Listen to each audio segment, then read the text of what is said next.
I'm outside of our Elon Police Department. Well, it's not mine. It's the neighboring town that was involved in the false arrest that won't give me the body-worn camera footage that I've requested. That have lied to me, won't answer my questions. So I'm going to come here now and see if they'll answer, which they'll probably kick me out. Is Police Chief Kelly Blackwater. Hey, Matt, are you the person that I've been speaking with over the phone with asking? No. So the reason I'm here because I also am recording for my safety, so just to make sure everything is recorded properly. So I've been asking for documents related to an arrest on August the 7th, 2022. So I was told that I could not get them because it had no value. But here's the deal. When you're arrested, that does contain value. And then whoever, I forgot, Kathleen or somebody I was speaking with, they got the town attorney who said that, who refused to answer questions. So I want to know if it's been destroyed.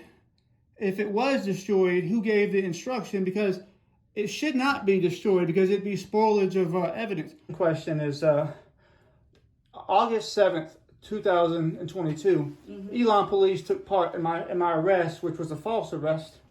Doing this, Gibsonville officer William Brennan, who the Gibsonville police are now hiding, cut off his body-worn camera. The person that I was speaking with, just told me that it had no evidentiary value, but here's the problem with that. Anytime there's an arrest, that creates evidentiary value. And so what I want to know is, so I was told it was destroyed. And then when I followed back up, they couldn't tell me who ordered it, and that's what I wanted to know. And so I have conflicting answers. Is it destroyed? Is it not destroyed? So that's just what I want to ask. So again, my intent on being here is not to create trouble or whatever, but it's to clear my name, because these documents are of relevance, because I don't know what the officers were talking about when he turned off his camera. And somebody might say that's fabrication of evidence, but again, I don't know all about the laws, but I just want to know. Those are the questions that I asked, ma'am. Okay. So let's, as far as your body-worn camera, the law is quite clear through North Carolina statute about retention of videos. Mm-hmm. We set those. We did not arrest you. We were called as an assist. When our officers got there, you were already, from my understanding, already in handcuffs, placed in the back of the car. Okay, Yes, that has a 30-day retention per hour retention schedule.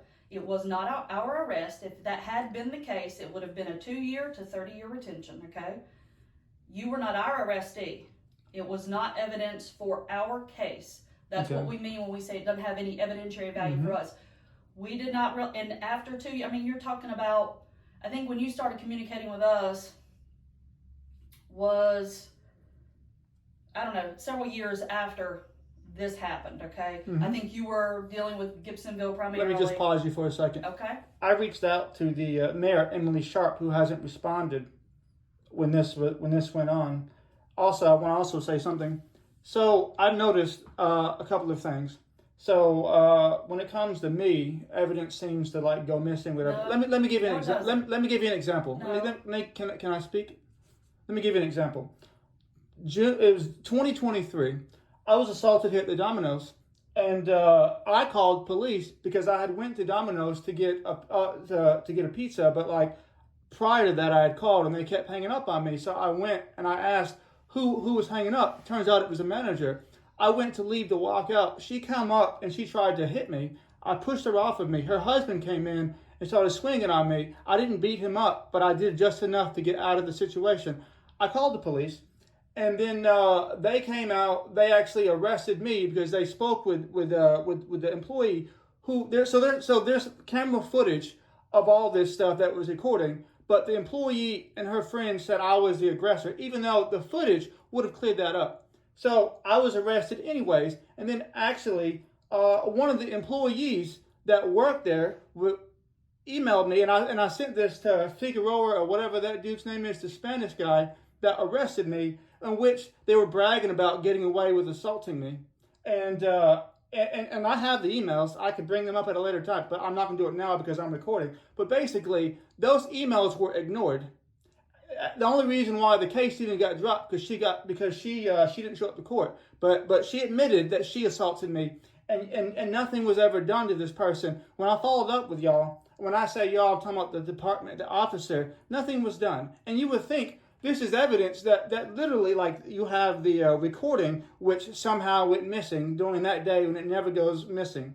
And then you have somebody else acknowledging that she assaulted me, and yet I actually filed I went to the Alamance County, I went to the Alamance County Sheriff's Department and filed assault, and they never even issued.